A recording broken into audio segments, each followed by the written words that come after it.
어제 그 어머니께서 저한테 그러시는 거예요.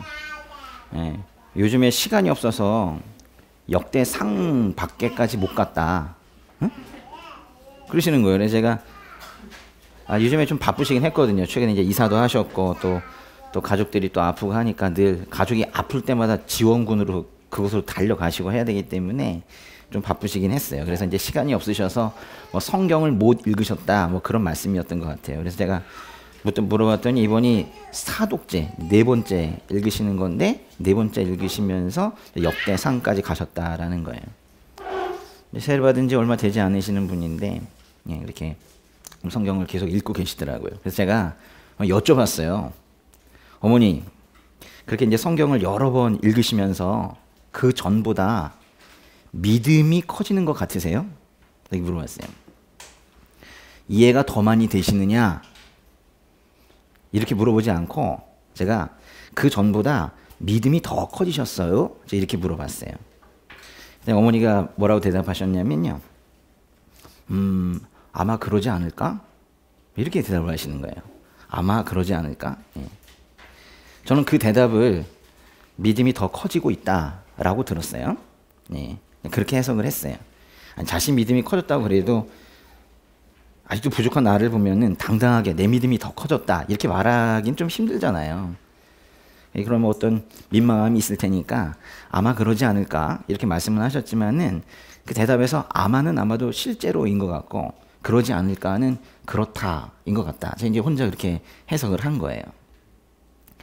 불교와 무속신앙으로 살던 한 여인이 방언을 하고 세례를 받고 주님을 만나고 말씀에서 기쁨을 찾는 것을 옆에서 지켜보면서 저는 그 여인의 인생을 이끌어가고 계시는 그 살아계신 하나님을 봅니다.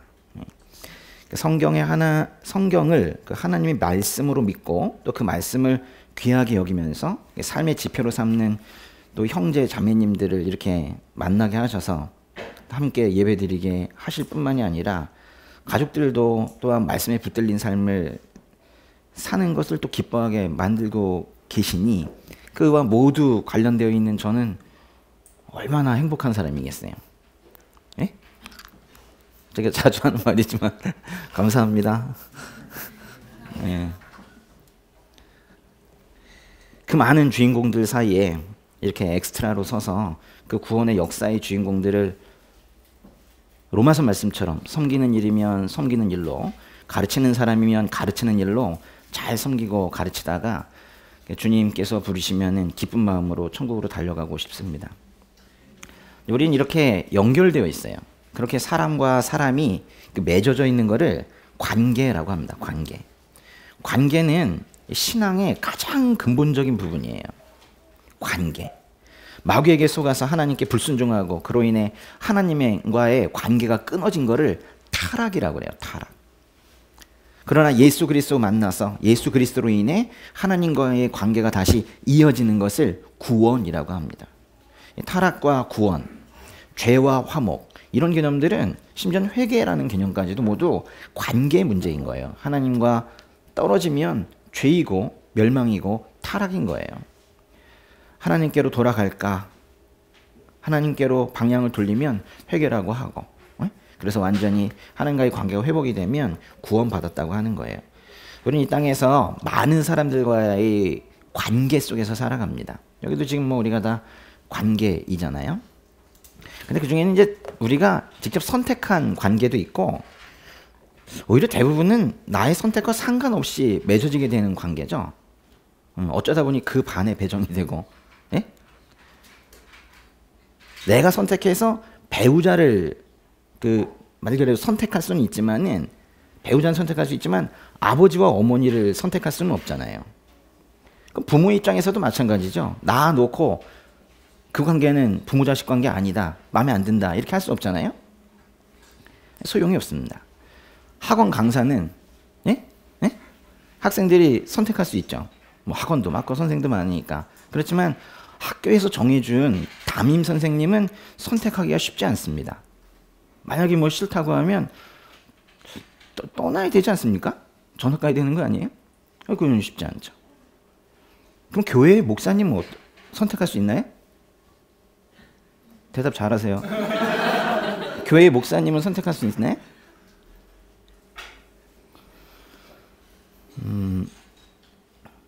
선택할 수 있죠. 뭐 교회도 많고 목사님들도 많으니까 선택할 수 있죠. 그래서 이제 또 교회를 옮기기도 하고 뭐 찾아보기도 하고 뭐 그렇게 하죠. 그렇지만 여기는 선택 못한 분들도 많이 있어요. 그렇죠? 예. 학원 강사와 수험생의 입장에서 만나가지고 복음을 전해 듣고 교회에 나와 보니 그 강사가 목사였던 뭐 그런 관계들이 있잖아요. 그러니까 이건 또 선택할 수도 있고 어떤 경우에는 또 생각해 보니 선택하지 못하는 경우도 있고 세상 관계들이 이렇다는 거예요. 그러니까 이 관계, 그리스도인에게 관계, 이 관계는 도대체 무슨 역할을 합니까? 관계라는 거. 한결정제님과 저는 무슨 관계죠? 형제, 형제죠, 그렇죠? 이런 관계, 교회에서 만난 이런 관계, 또 교실에서도 만날 수 있고 이런 관계죠. 예. 뭐 우리 상승 목사님은 저랑 그런 관계도 있지만 또 신학대학원 동기라는 관계도 있고 또 뭐 그렇죠, 그렇죠? 그런 관계가 있죠. 왜 그래요? 네. 하여튼 이게 여러 관계들이 있죠. 그리스도인에게 관계는요, 왜 설정해 주는지 아세요? 쉽게 말하면 왜 만나게 하시는지 아십니까? 또 장종환 형제님은 저랑 사업적인 관계도 있어요. 그리고 여기엔 또 성도님으로 계시고, 왜 만나게 하냐는 거예요. 그리스도인에게 관계는 그거를 하나님께 영광 돌리는 통로로 사용하라고 허락하신 거예요. 기독교인에게 관계는 그것을 하나님께 영광 돌리는 통로로 사용하라고 허락하신 거예요. 그럼 이제 어려운 게 영광을 돌린다는 게 무엇인가? 그러니까 하나님께 영광을 돌린다는 건 하나님 입장에서는 하나님께서 영광을 받으시는 건데요. 하나님께 영광 돌리는 거, 하나님께서 영광을 받으시는 거, 언제 왜 영광을 받으십니까? 한 골 넣으면 영광 받으시나요? 당신이 직접 손으로 빚으신 그 사람이 구원을 받아서 영원히 하나님 나라에 있게 되었을 때, 영원히 당신 곁에 있게 되었을 때 그때 영광을 받으신다고 그래요. 영광은 구원의 개념이에요. 어떤 영혼이 구원받았을 때 그걸 하나님께서 영광 받으신다라고 표현을 해요. 누군가 상을 타고 하나님께 이 영광 돌려드립니다. 하나님께서 기뻐하시겠죠. 응? 내 아들, 딸이 그 기뻐하니까 함께 기뻐하시겠죠. 그렇지만 그때 영광 돌린다라는 거는 그건 영광 돌리는다는 거의 의미에 한 1%도 되지 않아요. 왜냐면 그 기뻐서 또 하나님 떠나지 않을 것이고 그러다 보면 구원을 이루어가는데 도움이 될 것이고 겨우 그 정도 내용인 것이지, 진정 하나님께 영광을 돌리고 하나님께서 영광을 받으신다는 것은 저기 멀리 떨어져 있던 한 영혼이 회개하고 돌아오는 거, 그래서 구원받는 거, 그게 바로 하나님께서 영광 받으시는 거예요. 일단 구원을 이루어가는 것이 영광입니다. 그리스도인에게 이 관계라는 것은 그래서 그 목적이 구원인 거예요. 그리스도인에게 관계의 목적이 뭡니까? 구원이에요, 구원. 그렇기 때문에 관계를 하나님께 영광 돌리는 통로라고 말씀드린 거예요. 그러니까 이런 생각 한번 해보세요. 그 사람 왜 계속 만나게 하실까? 내가 뭐 특별히 전화한 것도 아닌데 전화가 오거나 또는 우연이라 왜 그 사람 계속 만나게 하실까? 예? 심지어는 더 심하게 왜 그 사람과 살게 하실까? 예? 한 지붕 아래에서 왜 그 사람과 살게 하실까? 왜 가족이라는 명칭으로 묶으셨을까?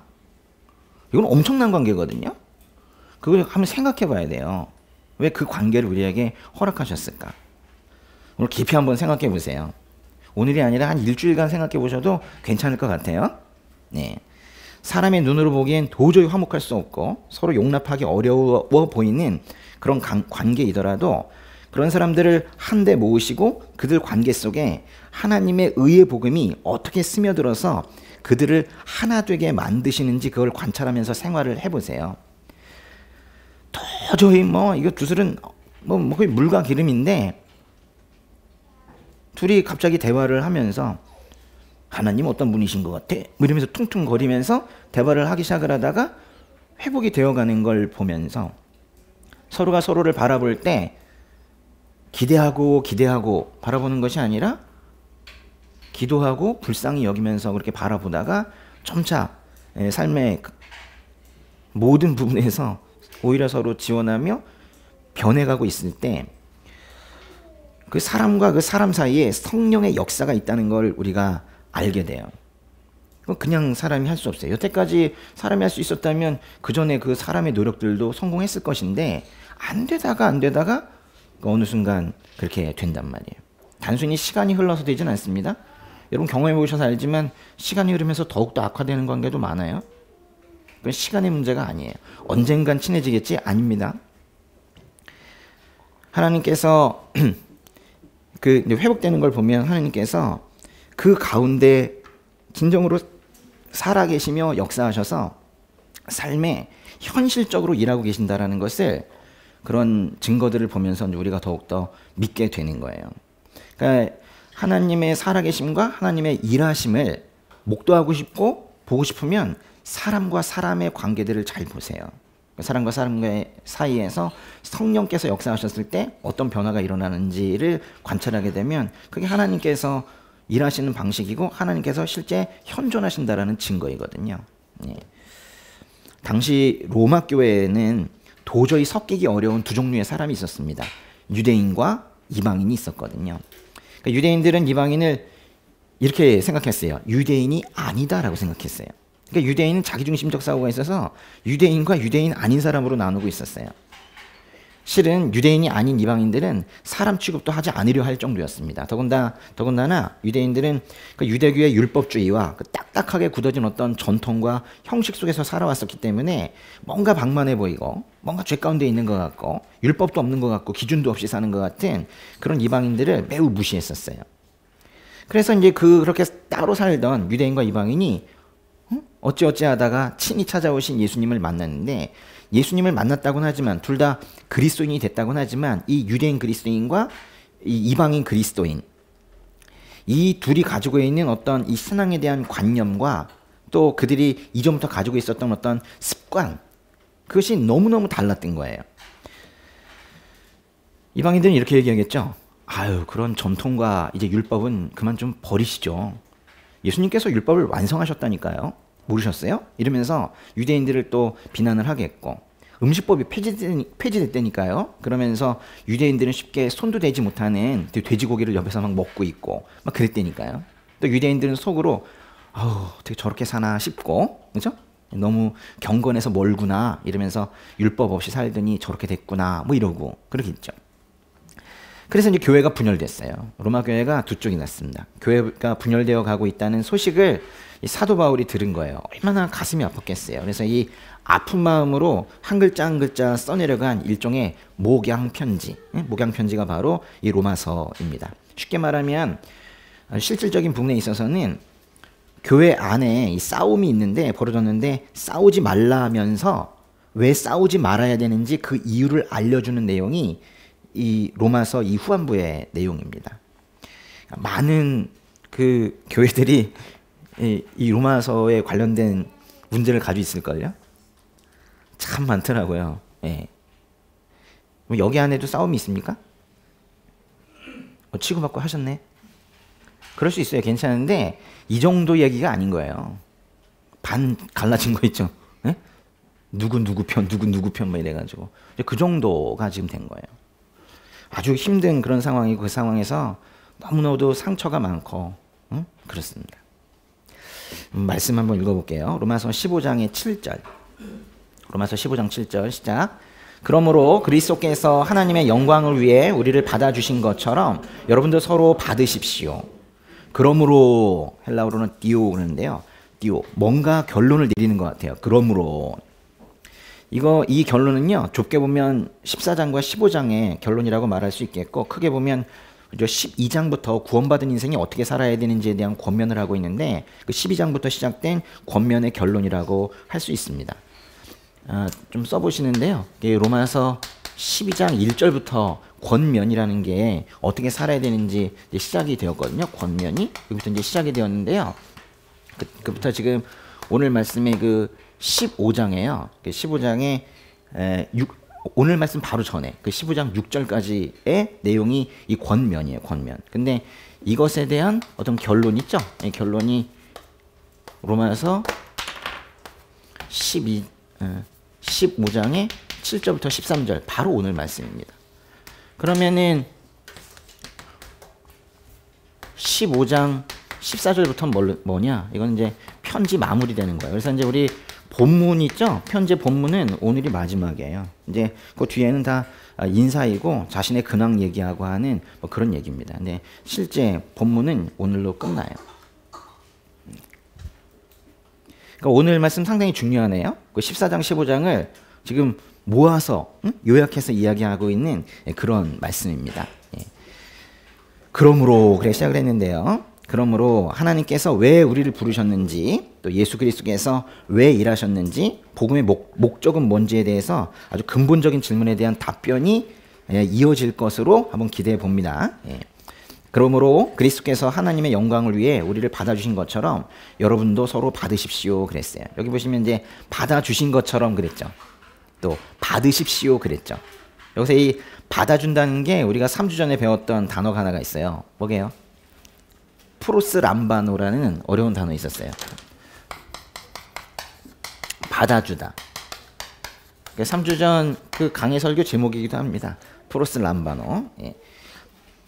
근데 이제 여기서는 좀 특이한 게 뭐냐면 서로 받으라 그랬어요. 서로 받으라. 이게 로마서 후반부에 그 12장부터의 결론이에요. 그 뒤에 거는 오늘 말씀이 15장 7절부터 13절인데 이 8절부터 뒷부분은 다 이 15장 7절에 대한 근거입니다. 그러니까 15장 7절을 제가 제일 자세히 설명을 드릴 거예요. 로마서의 결론 두 개입니다. 우리는 하나님의 자녀이다. 서로 받으라. 이거예요. 서로 받으십시오. 프로스 람바노 하십시오. 이거예요. 받으라는 게 뭔지 알죠? 머리로 막 들이받는 뭐 이거 아니에요. 받는다는 게 뭐예요? 서로 용납하라는 겁니다. 용납하라. 서로 용납하라. 근데 좀 미리 오해를 가지면 안 돼서 미리 말씀드리는 건 뭐냐면 용납하라는 게 그냥 죄를 묵인하라 이런 뜻은 아니에요. 뭔가 그 아주 지속적인 죄 악이 그 공동체 안에 계속 있는데 그것도 용납해야지 뭐 이런 그런 얘기는 아니에요. 여기서 지금 이야기하고 있는 것은 복음과 본질적으로 근본적으로 관련되어 있지 않은 그 밖의 내용들. 말하자면 뭐 있을까요? 뭐 교회를 운영하는 차원에 있어서의 어떤 그런 이야기들 또는 어떤 예배의 형식들 뭐 이런 거 있죠. 예배 형식 조금 다르게 한다고 구원 못 받지 않습니다. 근데 뭐 그런 것들 그거 가지고 이제 논쟁하면서 싸우는 거 있잖아요. 또 어떤 날은 지켜야 되고 어떤 기념일은 지키지 말아야 되는지 우리 그걸 이미 봤지만은 어떤 음식은 먹어도 되고 안 먹어도 되고 하는 그런 것들이 있죠. 본질적이지 않은 거 그런 거 가지고 싸우지 말고 업신여기지 말고 비판하지 말라 뭐 그런 얘기예요. 다 받아들이라는 것이죠. 로마서 15장 7절은요. 오늘 배우는 로마서 15장 7절은 바로 지난주에 배웠던 마지막 절에 로마서 15장 6절 이거만큼이나 아주 묵직해요. 그 15장 6절과 거의 비슷한 표현 15장 7절인데 사실 이것도 주제 문장이라고 말할 수 있고 이것도 후반부의 주제 문장이라고 말할 수 있을 정도로 그렇게 중요한 그런 말씀이에요. 그래서 저에게 로마서 후반부의 주제 문장을 찾으라면 저는 둘 중에 하나를 어떻게 고를 수가 없고 6절과 7절 두 개를 한꺼번에 읽어야 된다라고 저는 생각하고 있어요. 그래서 우리 같이 한번 6절과 7절을 이어서 읽으면서 이게 주제 문장인 걸 한번 생각하시면서 어떤 의미인지 다시 한번 새겨보겠습니다. 6절과 7절 읽어볼게요. 한 마음과 한 입으로 하나님 곧 우리 주 예수 그리스도의 아버지께 영광을 돌릴 수 있게 해주시기를 빕니다. 그러므로 그리스도께서 하나님의 영광을 위해 우리를 받아주신 것처럼 여러분도 서로 받으십시오. 하나가 되자 서로 받자 이거예요. 7절에서 이 서로 받으라는 것은 이건 지금 강한 사람이든 약한 사람이든 유대인이든 이방인이든 모두가 서로를 그렇게 받아주라는 거예요. 이건 지금 강한 사람에게만 얘기하는 게 아니라 여기 계신 모든 분들에게 다 말하고 있는 거예요. 근데 왜 그렇게 받아야 된대요? 무슨 것처럼? 그리스도께서 하나님의 영광을 위해 우리를 받아주신 것처럼 여러분도 서로 받으십시오 그랬죠. 아니 예수님께서, 예수 그리스도께서 우리를 받아주셨기 때문에 우리도 서로 받아야 한다라는 거예요. 서로 받아들여줘야 된다, 용납해줘야 된다, 이런 얘기예요. 로마서 14장 3절 그 앞장에 보시면 로마서 14장 3절에서는 다른 사람을 업신여기거나 판단하지 말라고 하시면서 그 근거를 하나님께서 그 사람을 받으셨기 때문에, 야 너 저 그 형제 함부로 판단하지 마, 하나님께서 받으신 분이야, 뭐 이런 뜻이었거든요. 근데 로마서 지금 15장 7절에서는 약간은 다른 차원으로 또 말씀하시는 거예요. 서로 받아줘라. 예수 그리스도께서 우리를 받아주신 것처럼. 예수 그리스도께서 우리를 받아주셨죠. 아닙니까? 예수 그리스도께서 우리를 받아주셨죠. 근데 예수 그리스도께서 우리를 어떤 방식으로 받아주셨습니까? 여기 보시면 예수 그리스도께서 우리를 받아주신 것처럼 그랬으니까 무슨 것처럼이라는 건 어떤 방식, 어떤 모양새가 있다는 거잖아요. 그렇죠? 어떻게 우리를 받아주신 거예요? 누가 휙 던지니까 받았습니까? 도대체 어떻게 받으신 걸까요? 예수 그리스도께서는 우리를 어떻게 받으셨는가? 아마도 이거 아닙니까? 로마서 5장에 6절, 8절, 10절처럼 받아주셨을 것 같아요. 한번 보세요. 로마서 5장에 6절, 8절, 10절. 짝수절로 쭉 이렇게 나가는데요. 아주 중요한 말씀이죠. 예. 저 짝수절 6절, 8절, 10절만 그거 같이 읽어보겠습니다. 우리가 아직 연약할 때 그리스도께서는 작정된 시기에 경건하지 않은 사람을 위해 죽으셨습니다. 그러나 우리가 아직 죄인이었을 때 그리스도께서 우리를 위해 죽으심으로 하나님께서는 우리에 대한 그분의 사랑을 나타내셨습니다. 우리가 하나님과 원수됐을 때 하나님의 아들이 죽으심으로 인해 그분과 화목하게 됐으니 화목하게 된 우리는 하나님의 생명으로 인해 확실히 구원을 받을 것입니다. 연약한 우리를, 죄인인 우리를, 심지어 당신의 아버지와 원수가 된 우리를, 그러니까 예수님의 아버지와 원수가 된 우리를 그리스도께서 받아주셨대요. 우리는 우리의 아버지와 원수가 된 자를 받아줄 수 있을까요? 그래서 그러니까 우리가 무슨 말을 하겠어요? 연약함이 강건이 되고 그랬을 때 받아주신 게 아니고, 죄인이 의인이 되었을 때 좀 그럴듯할 때 그때 받으신 게 아니고, 우리가 하나님 아버지와 화해를 했을 때 받아주신 게 아니란 말이에요. 우리가 아직도 연약하고 아직도 죄인이고 아직도 하나님과 원수가 되어서 소망이 없을 때 그때 받아주신 거예요. 그러니까 우리도 그리스도께서 우리를 그렇게 받아주신 것처럼, 죄인을, 연약한 자를 그대로 받아주신 것처럼 우리도 우리 서로를 그렇게 죄인이어도 연약해도 받아줘야 된다는 거예요. 그리스도께서 우리를 받으신 것처럼 이라는 말은 또 하나의 의미를 가지는데요. 그리스도께서 우리를 받으시는 것은 사실 하나님 아버지와 예수님, 아버지와 아들의 관계인데 그 안으로 받아주신다는 거거든요. 그래서 예수님께서 우리를 받으신다는 것은 하나님의 가족의 일원으로 받아준다는 거예요. 창조주 하나님과 구원자 예수님의 가족으로 받아준다는 거예요. 즉 가족으로 받아준다라는 겁니다. 이건 엄청난 이야기죠. 그러다 보니까 로마서 8장에서도 가족이고 아들이면 상속자가 되는 거예요. 상속자로도 받아주는 거죠. 단순하게 어떤 잘못을 했거나 이랬을 때 용서해주고 조금 부족하지만은 그래 우리 팀에 받아줄게, 이 정도가 아니라 가족이 된다는 거라니까요.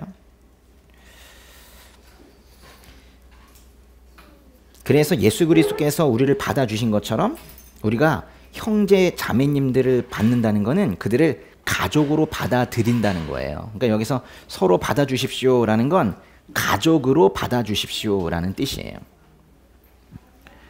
이거는 잘 들으셔요. 유의사항이 있습니다. 이건 결코 형제자매들을 여기 계신 분들을 한번 보세요. 옆에 계신 분들을, 여기 계신 분들을 가족처럼 대하라고 말하는 게 아니에요. 가족이다라는 거예요. 진짜 가족이다라는 거예요. 진정으로 영적인 가족이다라는 거예요. 이거는 실제로는 아니지만 그런 식으로 대해주자, 따뜻하게 대해주자 이런 게 아니라 사실을 말하는 거예요. 그걸 알려주는 거예요. 그렇다는 거예요. 가족이다라는 거예요. 한 몸처럼 생각하라는 게 아니에요. 한 몸이다라는 거예요. 하나처럼 생각하라는 게 아니라 하나다라는 거예요. 이미. 아니 교회를 그리스도의 몸된 교회라고 하는데 그게 하나가 아니면 어떻게 하겠습니까? 예수님의 몸이 찢어지는 겁니까? 남을 받아서 가족이 되는 이런 프로스 람바노의 이 가장 뛰어난 모델은 단연 예수님이시세요. 그런데 그 예수님께서 우리를 받아주신 목적이 뭐라고 합니까? 무엇을 위해서? 하나님의 영광을 위해서. 예수님께서 우리를 받으시는 게 왜 하나님의 영광이 되죠? 아까 영광은 구원과 관련이 있다고 그랬잖아요. 그러니까 예수님께서 우리를 받아주시면, 그래서 우리가 구원에 이르면 우리가 구원에 이르니까 그 구원에 이르는 모든 사건은 하나님께 영광이 되는 거거든요. 예수님께서 우리를 받으시는 사건은 바로 구원을 이루는 가장 중요한 사건이 될 거예요. 우리를 받으시고 심지어 우리의 죄를 모두 안고 그 죽음으로 뛰어드시잖아요. 냄새 퀴퀴한 그 죄의 잔을 들이마시고 십자가에 달려 죽으시고 이후에 부활하셔서 우리 안에 성령을 부어주시고 가신 이 사건이야말로 구원의 핵심이니까 예수님께서 우리를 받으신 사건은 당연히 하나님께 영광이 되는 거예요. 그러니 우리도 서로가 서로를 받되 그 목적도 예수님과 마찬가지로 하나님의 영광을 위해 받아야 하는 거예요. 그러니까 서로가 서로를 취하실 때, 받으실 때, 용납하실 때 구원을 위하여, 영광을 위하여 그렇게 받는 거거든요. 내가 그를 받았을 때, 용납하였을 때 그의 구원의 여정이 한 걸음 더 앞으로 나갈 수 있다면 받는 거예요. 그래서 받아야 되는 거예요. 그래야 하나님께 영광이 되는 거예요.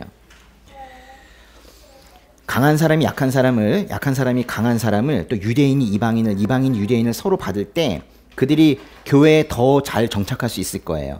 말씀을 더 깊이 나눌 수 있을 것이고 중보기도 속에 더 깊이 들어갈 수 있을 것이고, 그러면서 하나님과의 교제도 참 깊어질 것이고, 뭐 교회 사람들 때문에 상처받아서 교회 안 나간다 이런 얘기 없을 것이고, 말 그대로 하나님과 함께 구원을 이루어가는 인생으로 살아가게 될 거예요. 그때 하나님께서 나 영광 받았다 이렇게 말씀하실 거예요. 이제 의미를 좀 이해하셨습니까? 예, 하나님의 영광이라는 이 예수님의 목적이 우리의 목적이 되어야 해요. 사람과의 관계를 이어가는 그 목적이 무엇인지를 아셔야 된단 말이에요. 그건 교회 안에서뿐만이 아니라 가족관계도 그렇고 회사에서 만나는 사람들도 그래요. 왜 계속 만나게 하실까? 왜 계속 같은 지붕 아래 살게 하실까? 힘든데. 그 힘든데라는 자기 감정에 매몰되어서 거기서 이제 더 이상의 하나님의 목적을 구하지도 못하고 나아가지를 못하는 거예요. 근데 우리가 사는 모든 목적이 예수님의 목적과 일치해야 되고, 모든 삶의 행위의 동기들이 예수님과 일치해야 돼요. 예수님께서 그러한 동기로 일하셨으면 우리도 그러한 동기로 일을 해야 되는 거거든요. 예, 로마서 15장에요. 8절 읽어보겠습니다. 내가 말하는 것은 이것입니다. 그리스도께서는 하나님의 진실하심을 위해 할례받은 사람의 종이 되셨습니다. 이는 조상에게 주신 약속들을 확증하시고, 뭐 좀 어색하게 끝났네요. 내가 말하는 것은 이것입니다. 이렇게 시작을 했는데요. 이건요, 아주 앞으로의 말이 중요하니까 잘 들어주세요. 뭐 이런 뜻이에요. 예.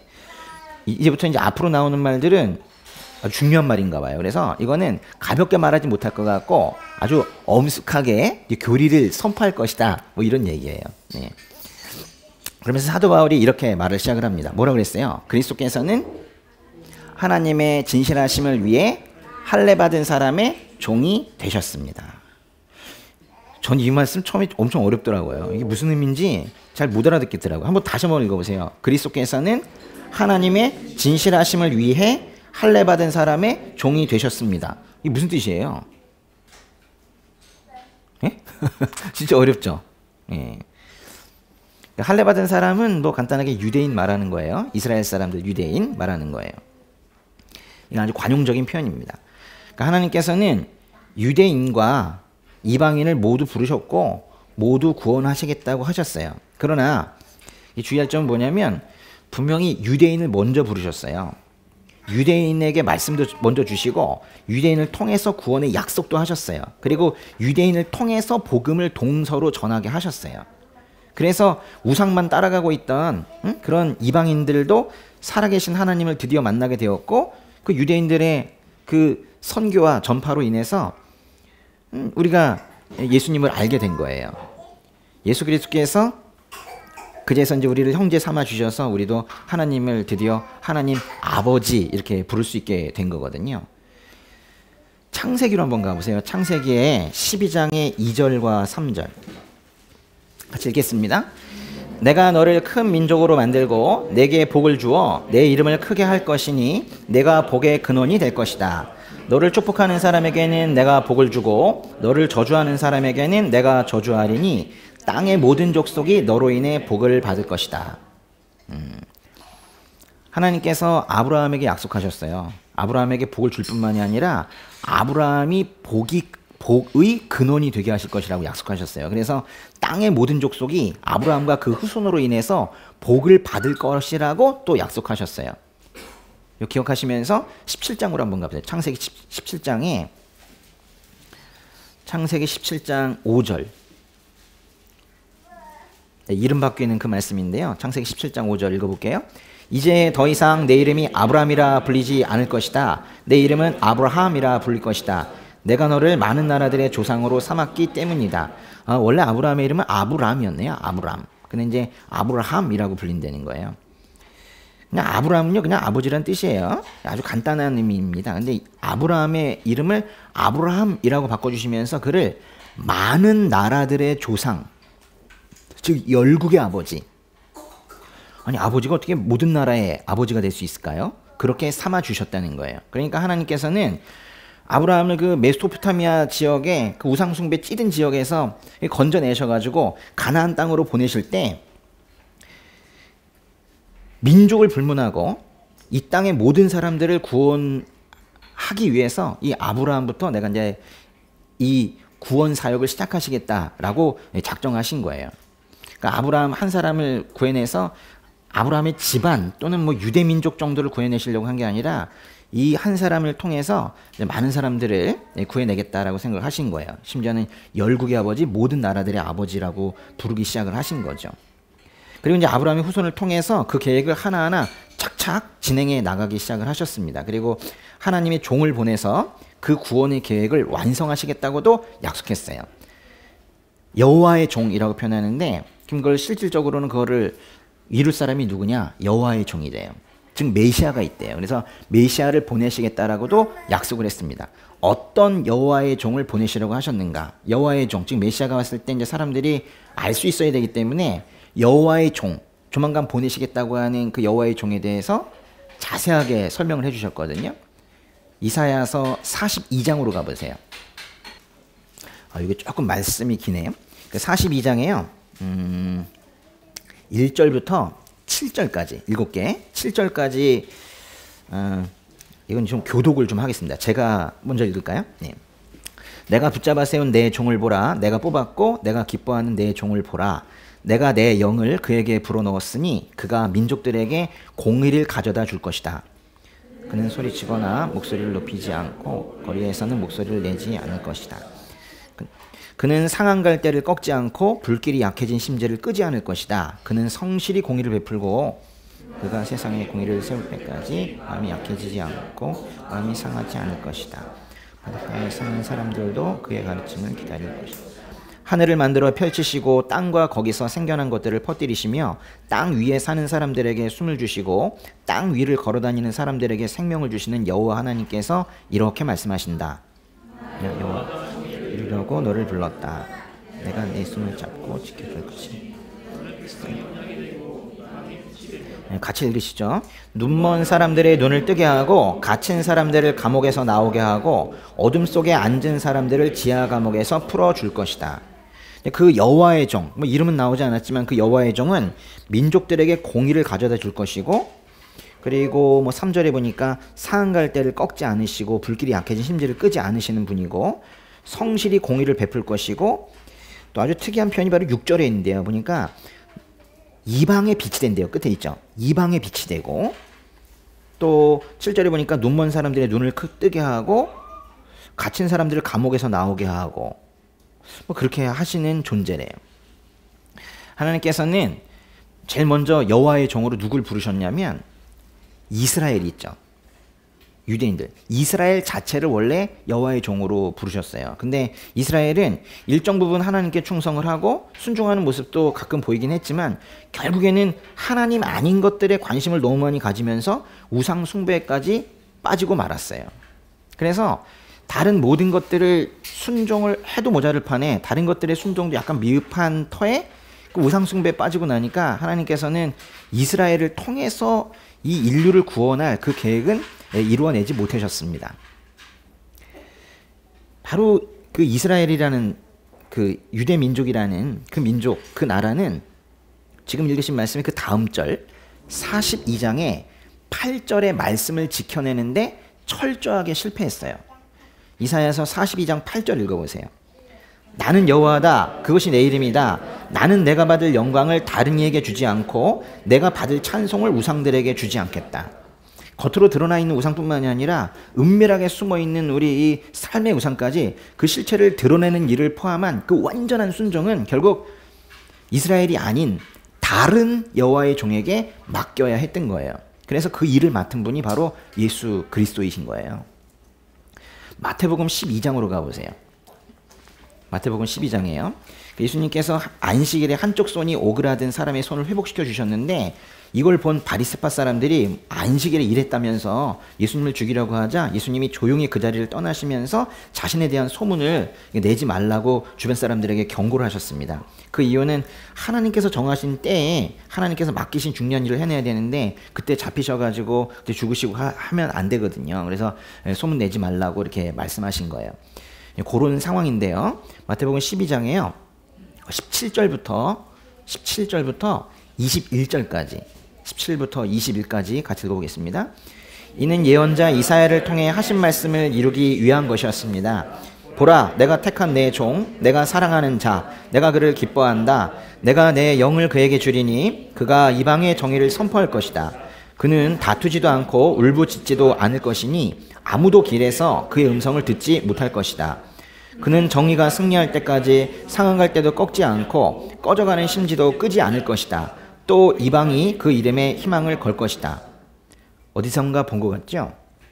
예수님께서는 이렇게 당신 스스로가 이사야서 42장을 통해서 하나님께서 유대인들에게 약속하신 그 여호와의 종, 그 여호와의 종이 이루어낼 그 구원의 그 약속과 이방인들의 빛이 될 거라는 그 약속, 그거를 모두 성취할 분이라는 거를 예수님 스스로도 알고 계셨어요. 예수님은 아브라함, 이삭, 야곱과 그의 후손들을 통해서 선포된 약속을 성취하신 분이고 이방인에게 복을 주시는 존재예요. 그런데요, 예전에는 이 땅에 그 성경에 이스라엘이 있었잖아요. 지금 이스라엘이 그 이스라엘인지 아닌지에 대해서 논쟁이 많이 있다 그랬어요. 근데 어쨌거나 이스라엘이 있어서 하나님께서 이스라엘이라는 그 민족, 그 국가에 기대를 거시고 이들을 통해서 주변 국가 또 더 멀리 있는 이방들을 거기를 구원해 보려고 하셨지만 뭐 이 자체 내에서 내부적으로 무너졌습니다. 우상 숭배하면서. 어쨌거나 땅에 있었죠. 근데 실패했어요.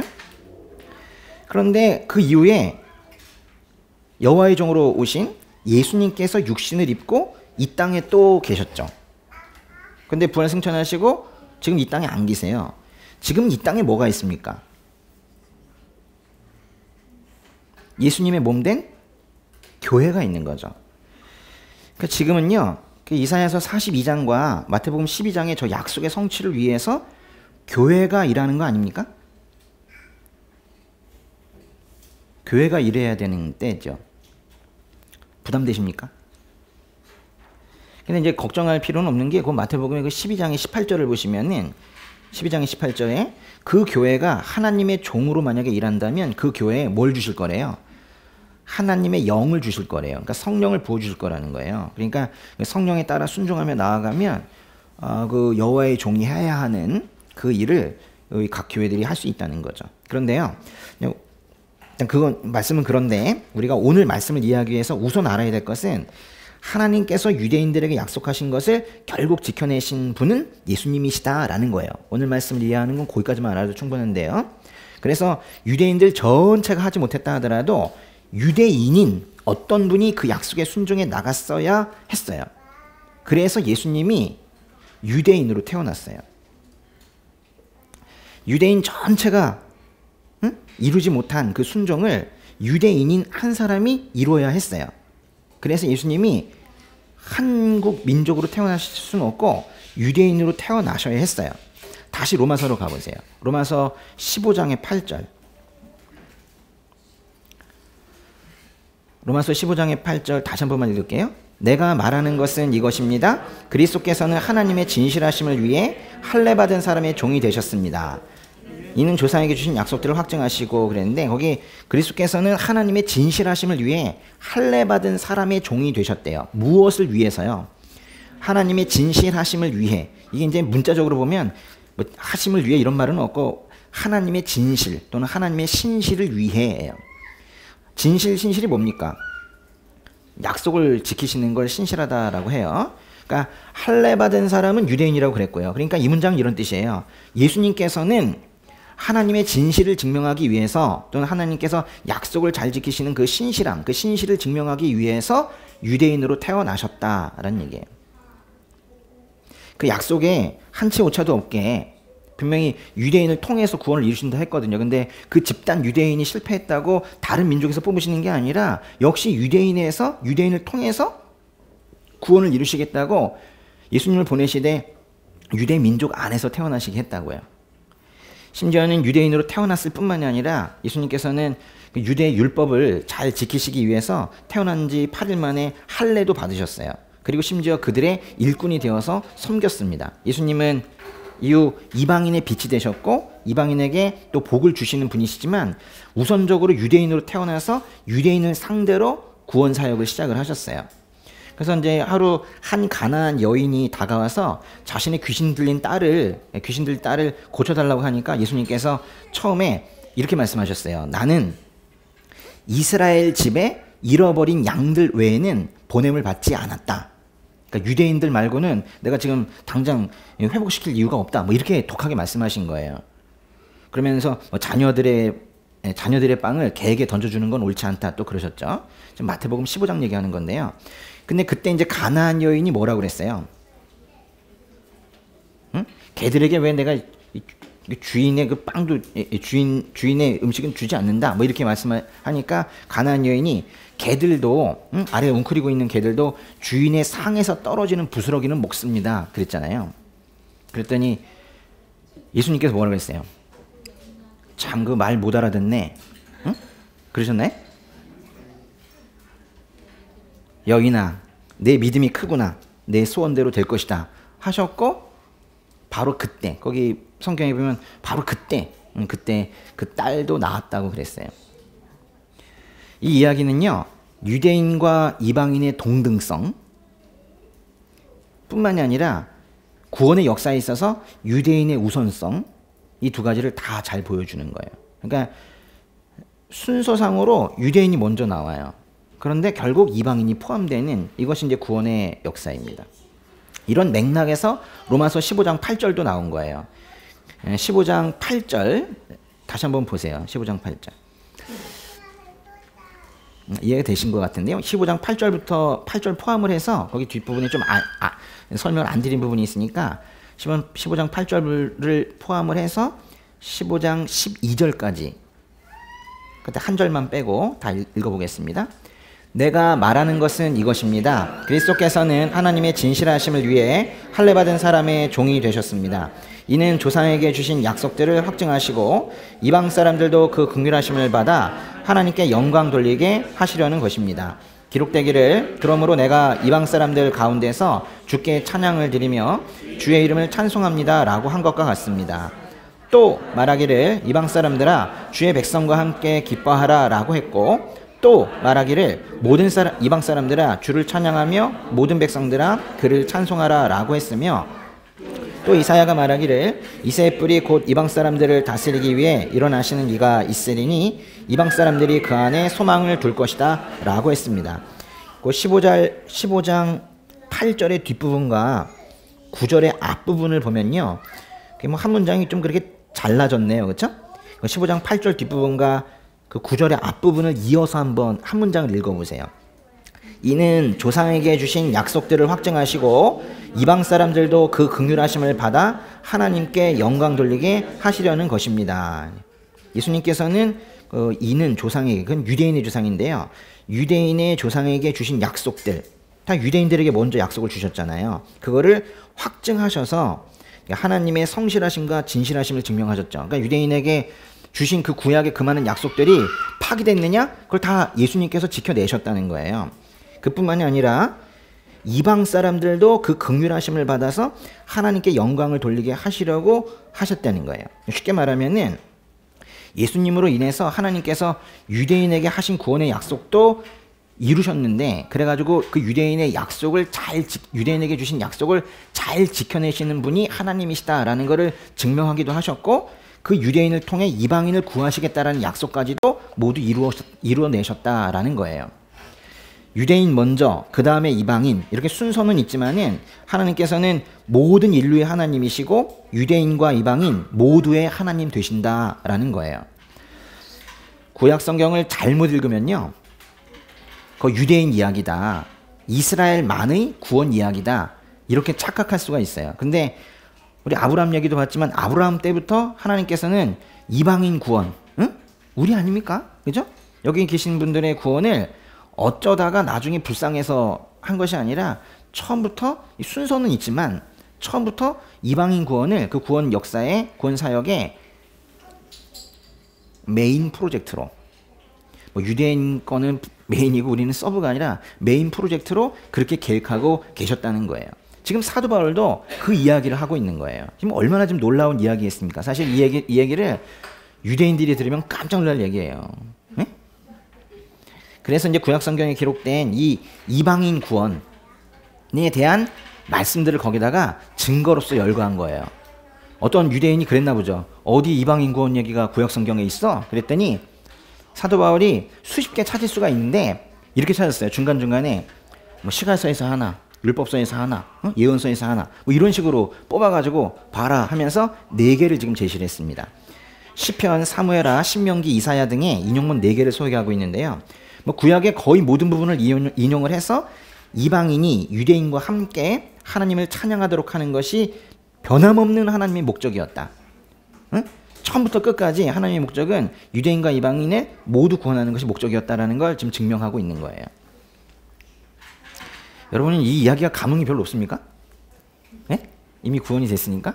근데 이게 로마서의 주제라니까요. 얼마나 반론이 많았으면 이렇게 얘기를 하겠습니까? 네? 하나님께서 왜 이방인을 구원하시지? 아브라함의 하나님, 이삭의 하나님, 야곱의 하나님이 왜 피줄도 섞이지 않은 이방인을 구원하시지? 아니야, 이방인도 구원하셔. 근데 그 뒤에 얘기는 뭐냐면 자기가 이방인 사도라는 거, 응? 이방인의 구원을 위해서 부름받은 그런 사도라는 거, 심지어 자기를 제사장이라고 말하는 뭐 그런 고백이 뒤에 나오거든요. 근데 정작 이방인이 누리는 별로 감흥이 없나 봐 지금. 이게 지금 얼마나 놀라운 이야기인지 몰라요.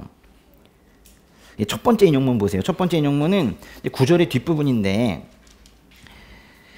그 따옴표 안에 있는 것만 읽어보세요.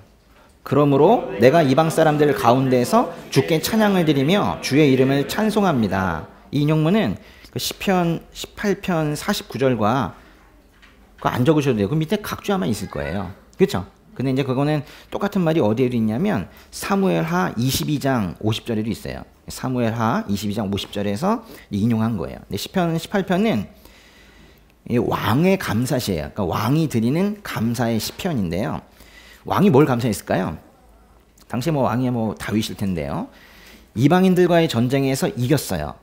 그러자 이제 여호와 하나님께서 직접 하셔서 또 저를 도구로 사용하셔서 이길 수 있었습니다. 감사합니다, 하나님. 이제 이런 시편이 18편인데 이제 전쟁이 끝나고 나서 어떻게 됐을까요? 거기 복속 지역을 모두 이제 다 다윗의 땅이 된 거니까 너희도 이제 여호와 하나님께 경배해야 돼. 그래가지고 그 이방인들과 여호와께 함께 예배드릴 수 있게 된 거, 그걸 노래하고 있는 거예요.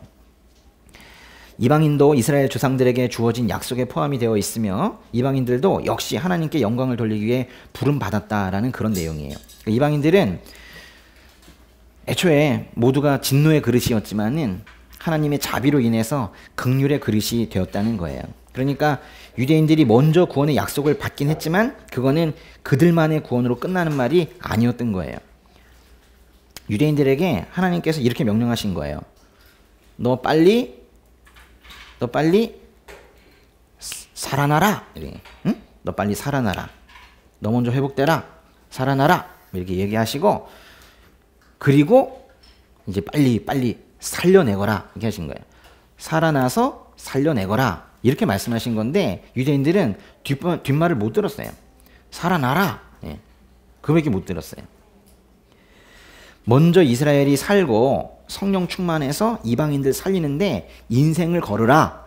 이런 명령이었던 건데 잘 못 들은 것 같아요. 유대인이 살아나면 그러니까 살아나라 해서 유대인이 살아나면 하나님께서 영광 받으십니다. 근데 유대인을 통해서 이방인들이 살아나도 하나님은 그 구원으로 인해서 영광을 받으세요. 이제 오늘 설교 제목이 뭐죠? 하나님께 영광 돌리기 위해 해야 할 일은 그러니까 뭔 거예요?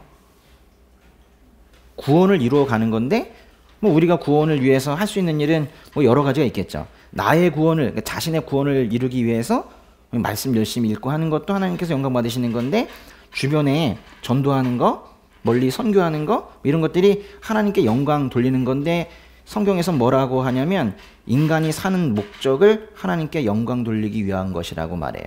하나님을 영화롭게 만들기 위한 것이라고 말해요. 그러니까 그것이 전도가 삶의 목적이라니까요. 아셨습니까? 우리 제가 예전에 해놨던 그 설교 중에 삶의 목적이라는 설교가 있는데 거기도 쭉 성경의 말씀대로 쭉 따라가다 보니까 결국 우리의 삶의 목적은 전하는 거더라고요. 전도이더라고요. 전도. 삶의 목적이 전도 하나예요. 유일합니다. 예, 우리가 할 수 있는 거. 왜냐하면 우리가 직접 십자가를 해서 피를 흘릴 수도 없는 노릇이고 모든 걸 다 이루셨으니 우리는 그렇다는 걸 말만 하면 되는 거거든요. 삶의 목적이 삶의 목표가 전도이세요? 이거는 그러니까 그리스도인들의 삶의 목표는 자신이 정하는 게 아니에요. 뭐 나는 뭐가 될 거야? 난 뭐 의사가 될 거야. 이런 거 아니에요. 뭐 세계에서 최고 가는 뭐 바이올린 연주자가 될 거야. 그런 게 아니라고요. 예. 그걸 해가지고 전도를 해야지. 그죠? 그래서 구원을 이루고 하나님께 영광을 돌려야죠. 콩쿨 대회 1등이 아니란 말이에요. 응? 그래서 누군가를 살려야죠. 그러니까 살리지 못하면 그건 영광과 관련이 없는 거예요. 그러니까 우리의 이제 하루의 삶이 누군가를 살리고 있는 삶인지 그거를 봐야 된다라는 거예요. 네. 살고 살려내라. 응? 너 먼저 살고 빨리 살려내라 하는 거예요. 저는 이 하나님의 이 놀라운 지혜를 여기서 발견을 해요. 유대인들이 스스로도 제대로 살지도 못했는데 자기도 비척비척거리는데 너 빨리 살려내라 이렇게 말씀하셨으면은 지금 복음 이렇게 못 왔어요. 네? 우리 그 비행기에서도 거기 비상시에 어떻게 하라고 그래요? 엄마가 자기 먼저 쓰고 그리고 나중에 애 씌워주라고 하죠. 뭔가 지금 먼저 빨리 살아야지 다른 사람도 살릴 수가 있는 거거든요. 살고 살려내라. 이 명령에 가장 정확하게 순종하신 예수님께서는 하나님 아버지께 얼마나 큰 영광을 올려드리셨겠어요. 그러니까 여러분도 전도하고 싶으시죠? 다시 한번 묻겠습니다. 네. 전도를 하고 싶으시죠? 그럴 때 자기 자신이 잘 서 있다라는 그런 어떤 스스로에 대한 인정? 그런 거 없으면은 전도가 되질 않아요. 최소한 내가 하나님 앞에 그래서 부끄럽지 않게 서 있구나 뭐 이런 생각 들 때 그때 이제 너도 나처럼 살을래? 우리 교회 갈래? 뭐 이러면서 이제 말할 수 있는 거잖아요. 그리고 전도라는 게 다른 게 아니라 죄 문제를 얘기하는 거잖아요. 응? 우리는 죄인이야. 우리 힘으로 할 수 없어.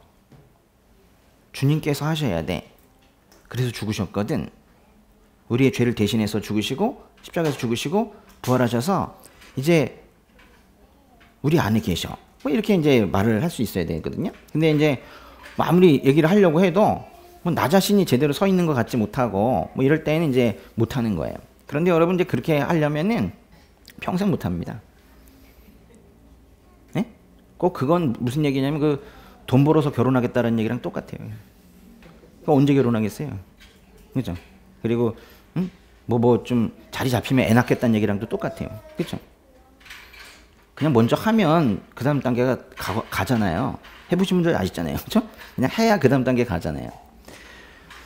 방향이 중요한데 내가 지금 현재 나를 보면 참 이 꼴이 우습고 내 믿음의 그 분량도 그런 것 같고 질적인 거 양적인 것이 다 뭐 좀 촌스럽고 그렇다 하더라도 실제 그래도 상관없어요. 그렇다 하더라도 방향이 그래도 내가 주님 말씀 잘 들어서 순종하며 나아가고 싶다라는 그 갈망이 여기서 확인이 되면 그때부터는 그거 믿고 가는 거예요. 그거만 있으시면 돼요. 현재 상태가 내가 어느 정도 수준이 돼야지 뭘 하겠다라는 생각은 평생 아무것도 할 수가 없습니다. 언제쯤 하나님께 영광 올려드리시려고 그래요? 네? 시험 합격하고 나서 그 다음에 올려드리시려고 그래요? 그게 아니란 말이에요. 오늘 못하는 사람은 내일도 못해요. 네. 하나님께 영광 올려드리는 그 삶이 우리 삶의 목표라면서요. 그런데 그 삶의 목표가 언젠가 이루어지는 것만 바라는 게 아니라 매일매일 그 목표를 이루어 가야 되는 거거든요. 그렇죠? 네. 예수님을 돈 받고 판 유다 있죠. 유다가 예수님과의 마지막 식사 자리에서 나간 그날 밤. 그래서 곧 그럼 예수님께서 잡히시고 죽으시고 이제 구원의 역사에 있어서 가장 중요한 십자가의 죽음을 맞이하실 바로 그때 예수님께서 뭐라고 그러셨는지 한번 볼게요. 요한복음으로 가보세요. 요한복음의 13장. 요한복음의 13장에 그 31절과 그 32절을 읽어볼게요. 31절, 32절. 13장 31절, 32절. 네. 시작. 유다가 나간 뒤 예수께서 말씀하셨습니다. 이제는 인자가 영광을 받게 됐고 하나님께서도 인자로 인해 영광을 받게 되셨다. 하나님께서 인자로 인해 영광을 받으시면 하나님께서도 몸소 인자를 영광되게 하실 것이다. 이제 곧 그렇게 하실 것이다. 예수님께서는요 지금 영광 이야기를 하고 있지만 이제 곧 잡히셔서 죽으세요. 인간의 죄를 대신해서 십자가에서 죽으심으로 구원을 이루실 거예요. 근데 그게 하나님께서 영광을 받으시는 것이고 또한 예수님도 영광되게 하는 일이라는 그런 말씀이에요. 다시 로마서 15장으로 가셔서 거기 두 번째 인용문 10절 있죠. 두 번째 인용문 10절 그 따옴표 안에 것만 한번 읽어보세요. 이방 사람들아 주의 백성과 함께 기뻐하라. 이거는 신명기 32장 43절을 인용한 건데요. 모세가 이제 좀 많이 나이가 들었을 때 그 모세 생애의 후반기에 이스라엘을 축복한 뭐 그런 내용이에요. 이제 우리가 흔히 뭐라고 하냐면 모세의 노래라고 하거든요. 모세의 노래. 예. 사탄의 지배 아래 살면서 거짓을 믿고 살았지만은 이제 그게 거짓이고 그 결과는 멸망이라는 거를 복음을 들어서 알게 된 이방인들이 이제 하나님을 찬양한다라는 뭐 그런 얘기예요. 주의 백성과 함께, 거기 함께라는 단어 있죠? 그게 참 중요한 단어인데 주의 백성과 함께, 즉 이스라엘과 함께 기뻐합니다. 이스라엘과 이방인이 함께 하나님을 찬양할 것이라는 말씀이 이미 모세 오경에도 기록되어 있다는 얘기예요. 세 번째 인용문은 11절인데요. 11절에도 그 따옴표 안에 거 읽어보세요. 모든 이방 사람들아 주를 찬양하며 모든 백성들아 그를 찬송하라. 뭐 거의 비슷한 말씀들이죠. 이건 시편의 117편의 1절인데요. 117편은 1절과 2절이 있어요. 지금 1절, 2절 있어요. 근데 그 내용입니다. 이 말씀이 약속했듯이 이방 사람을 포함한 모든 민족이 하나님 한 분만 찬양하는 날이 올 거라는 거예요. 복음은요, 무엇을 위해 주어졌어요? 심판을 위해 주어졌습니까? 구원을 위해 주어졌습니까? 요한복음 3장에 보면 심판하기 위해서 하신 건 아니랬잖아요. 그렇죠? 그래서 결과적으로는 끝내 불순종하는 사람들 때문에 심판이 있을 수밖에 없지만은 일단은 이거는 구원을 위해서 주어졌죠. 구원받은 모든 민족이 하나님과 예수님을 찬양하는 그 외침이 언젠가 들려올 겁니다. 지금 보면은 예수님을 믿는 사람도 있고 아닌 사람도 있고 심지어는 예수님을 뭐 거의 반대편에 서가지고 뭐 조롱하는 사람들도 있고 요즘엔 인터넷 글들을 보기가 뭐 무섭습니다. 예전엔 댓글 보기가 무서웠는데 요즘엔 기사도 보기가 무서워요. 기사들도 이제 아주 대놓고 그렇게 쓰는 기사들이 많이 있더라고요. 저는 왜 꼭 그런 것만 더 보이는지 모르겠어요. 사람들 잘 안 보이는 기사까지도 그런 거 그렇게 보여요. 예. 그런데 성경에는 뭐라 그러냐면 모든 사람들이 나와가지고 하나님을 함께 찬양할 거라는 거예요. 그런 날이 온다는 거예요. 물론 거기가 진짜로 모든 사람이 아니라 불순종하는 사람들에 대한 심판이 이루어지면서 그 나머지 그 흰옷을 입은 그 나머지 사람들이 모두 나와서 하나님을 찬양하는 뭐 그런 날이 올 거래요. 이거 그 나사렛이라는 곳이 있잖아요. 나사렛. 거기는 실제 지금 기독교인들이 모여 살고 있습니다. 나사렛은. 거기는 기독교 인구 비율이 다른 것보다 훨씬 더 높죠. 저도 그런데 한 건데 여기 만들어졌으면 좋겠어요. 응? 동작구 노량진동. 종교란이 없는 당연히 크리스찬이니까. 그런데 그런 날이 올 거래요. 제가 이제 그 장면을 묘사한 성경의 말씀이 있는데 그걸 보면서 우리가 또 좀 먼 것 같아도 오히려 우리가 그런 걸 기도해야 되지 않는가 제가 그런 생각을 좀 했어요. 요한계시록으로 잠깐 보세요. 요한계시록으로. 요한계시록의 그 7장 9절과 10절 읽어보겠습니다. 이 일 후에 내가 보았습니다. 모든 나라와 민족과 백성과 언어에서 나온 아무도 셀 수 없는 큰 무리가 흰옷을 입고 손에 종려나무 가지들을 들고 보좌 앞과 어린 양 앞에 서서 큰 소리로 외쳐 말했습니다. 구원은 보좌에 앉으신 우리 하나님과 어린 양께 속한 것입니다. 뭐 이렇게 이제 큰 소리로 외치면서 고백을 한 거예요. 그 9절에 보시면 모든 나라와 민족과 백성과 언어. 그 찬양에도 있지 않습니까? 뭐라고 하든가? 무슨 민족과 족속, 백성방언 뭐 이렇게 하는 그 뭐 그런 노래 있죠. 그건 이제 개역개정 버전으로 한 것이고 이제 우리나라 성경이 이렇게 되어 있습니다. 거기서 큰 무리가 흰 옷을 입고 손에 종려나무 가지 들고 종려나무 가지 들고 예수님 그 이스라엘 성에 예루살렘 성에 입성하실 때 이렇게 흔드는 장면도 기억나시죠? 보좌 앞과 어린 양 앞에 서서 구원은 하나님과 어린 양 예수께 속한 것입니다.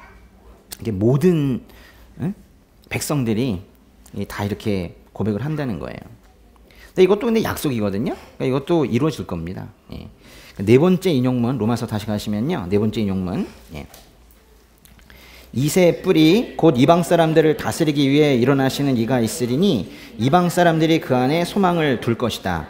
이 인용문은요. 아예 저자의 이름이 이사야라고 밝혀져 있잖아요. 이 말씀은 이사야서 11장 10절에서 인용된 건데요. 이거는 이방인들의 회심을 예고하는 이방인들도 방향 고쳐서 하나님께로 돌아올 것이다라는 그런 예고를 하는 말씀이에요. 근데 거기 보시면 이새가 나오죠. 이새. 이새는 다윗의 아버지입니다. 그럼 이새의 뿌리가 누군가요?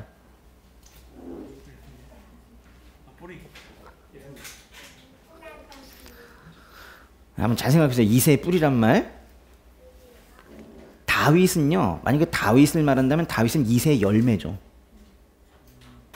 아니, 뿌리가 먼저고 그 다음에 열매잖아요. 뿌리, 줄기, 열매 이렇게 나오죠. 네? 그럼 이제 이새의 뿌리는 다윗의 아버지가 이새인데 이새 뿌리면 이새 위로 가야죠. 그럼 누구예요? 오벳입니까? 그렇다고 오벳을 말하고 싶은 건 아니에요. 이거는 이새의 뿌리란 이 말은요 참으로 의미심장한 표현이에요. 이새의 가문에서 나올 것이지만 오히려 그 뿌리와 같은 존재가 나올 것이다라는 거예요. 그래서 다윗이 그래서 아닌 거예요.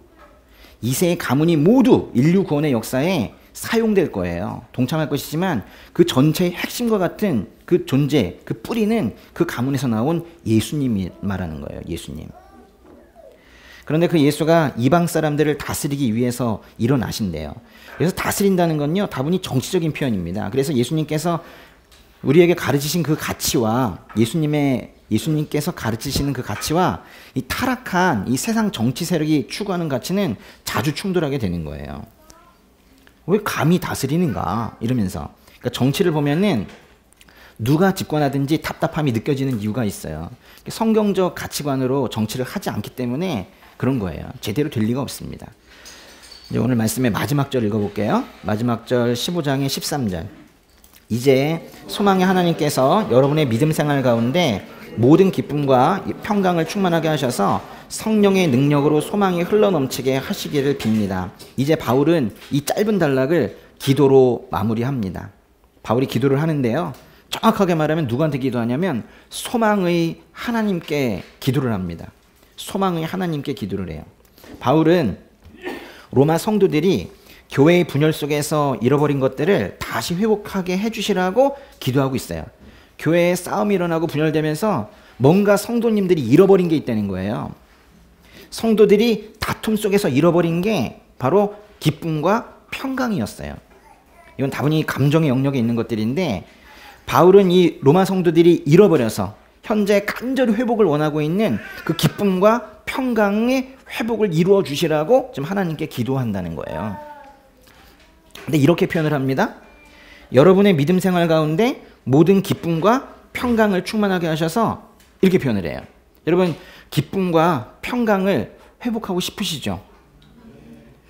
그러면 생업은 그냥 되는 거예요. 공부도 되고. 그럼 그거 안 돼서 지금 되는 거 아닙니까? 마음에 불편이 있어서 뭣도 일도 안 되고 있는 거잖아요. 관계도 그래서 깨어지는 것이고 언어가 독해지는 것이고 그렇지 않습니까? 근데 여기 보시면 믿음 생활 가운데 모든 기쁨과 평강을 충만하게 하셔서 이렇게 표현했는데 바울은 알고 있는 거예요. 믿음이라는 게 기쁨과 평강의 기초가 된다는 사실을 알고 있는 거예요. 사람이 인격적으로 뭔가 도야가 되고 뭔가 자기가 마음을 다잡아 먹고 이래가지고 기쁨과 평강이 생기는 게 아니라 나 오늘부터 웃어야지 이래서 되는 게 아니고 믿음이 그 기초가 돼야 된다는 걸 말하는 거예요. 믿음이 없이는 하나님을 기쁘시게 하지도 못하지만 믿음이 없이는 우리도 기쁘게 할 수 없다는 거예요. 우리도 기쁘게 살 수가 없어요. 그러니 뭐 마음속에 늘 벌떼가 날아다니는 것 같고 그런데 뭐 당연히 평강도 잃어버릴 수밖에 없죠. 기쁨과 평강이 장시간 만약에 훼손이 되거나 안 보이는 상태라면 그때는 기쁨과 평강의 문제가 아니라 믿음의 문제인 거예요. 바울은 이렇게 소망의 하나님께 기쁨과 평강의 회복을 노래하고는 성령의 능력으로 소망이 흘러넘치게 하시기를 빕니다. 또 이렇게 기도를 해요. 나 기쁨과 평강 요즘 사라진 것 같은데 어떡하지? 믿음? 그거 더 어려운데 나 어떡하지? 이렇게 하는 분들, 그분들 홀로 내버려 두지 않으시겠대요. 거기 보시면 성령께서 도와주시라고, 즉 하나님께서 직접 도와주시라고 지금 기도하고 있는 거예요. 또 사도 바울이 로마서 8장 26절의 말씀대로 성령께서 우리의 연약함을 도와주십니다. 그러니까요, 잘 들으셔야 순서가 있었어요. 기쁨과 평강을 잃어버리거나 흔들렸던 분들이 있다면 믿음을 회복해야 돼요. 근데 그 믿음의 회복은 자기가 하는 게 아니에요. 누가 한다고요? 성령께서 도와주시니까 성령 하나님께 도와주시라고 매달리면서 기도해야 되는 거예요. 그래서 절망 속에 웅크리고 있던 우리에게 하나님께서는 내가 먼저 너에게 다가갈게 라고 말씀하시고 우리 손을 잡아 이끄세요. 그래서 우리에게 소망이 있는 거예요. 만약에 우리에게 쓰러져 있는 기쁨도 없고 평강도 없고 계속 두려움에 쌓여져 있고 뭐 이런 우리에게 너에게 남아있는 힘 다 써가지고 일어나거라, 또는 너와 가장 친한 사람의 힘을 빌어서 일어나거라, 만약에 이렇게 말씀하셨다면 절망이죠.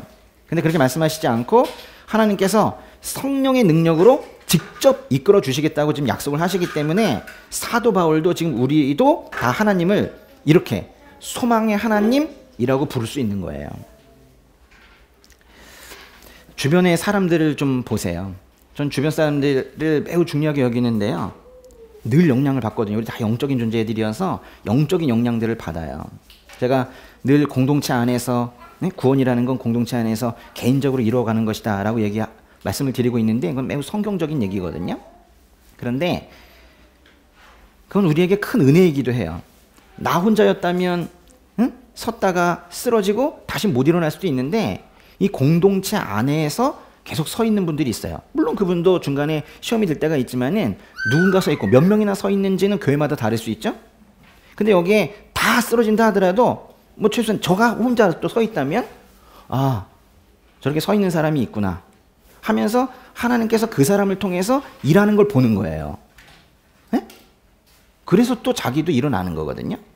근데 또 이제 오히려 또 제가 또 힘들면 여러분이 또 일어나가지고 제가 또 그걸 보면서 하나님, 이렇게 많은 지체들 영혼들 사이에서 이렇게 살아서 일하고 계시는데 제가 또 딴 데를 보고 있었군요. 또 이러는 거거든요.